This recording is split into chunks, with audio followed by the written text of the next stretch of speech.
Brexit dur s'annonce. Est-ce que les entreprises françaises sont prêtes ?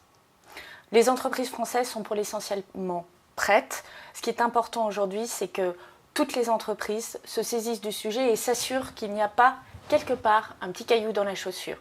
Qu'elles aient des salariés britanniques travaillant en France ou des filiales françaises, une filiale britannique qui appartiennent à leur groupe. Qu'elles regardent les points de contact, toutes les marchandises qui traversent la frontière, puisque nous allons du jour au lendemain, si nous allons vers un Brexit dur, devoir rétablir une frontière et donc rétablir un contrôle douanier à cette frontière. Je rappelle qu'il y a 5 millions de camions qui passent la frontière française et que c'est 80% des marchandises qui viennent du Royaume-Uni et qui rentrent en Europe. En Europe. C'est-à-dire qu'en plus, on est la frontière pour les autres pays. Donc l'enjeu pour les entreprises, c'est de s'assurer, de ne pas prendre les choses à la légère, de ne pas penser que c'est une abstraction le Brexit, d'aller sur brexit.gouv.fr et de s'assurer que tout est au clair et si elles ont des marchandises à dédouaner, de s'enregistrer sur le site des douanes.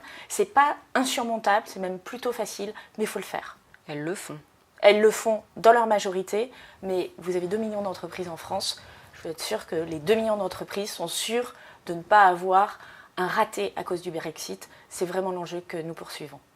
À qui va profiter le plus le Brexit ? La France, l'Allemagne ? En matière de création d'emplois, par exemple ? En matière de création d'emplois, sur le volet des activités financières, qui est le sujet sur lequel on va voir le plus rapidement un mouvement, puisque du jour au lendemain, vous ne pourrez plus faire un certain nombre d'activités financières depuis le Royaume-Uni, ça sera la France. La France tire son épingle du jeu en termes d'attractivité de la place de Paris par rapport à Francfort et par rapport à Amsterdam. C'est une très bonne nouvelle. C'est aussi lié à la politique que nous avons menée pour attirer ces places financières, parce qu'au début, ça n'avait rien d'évident.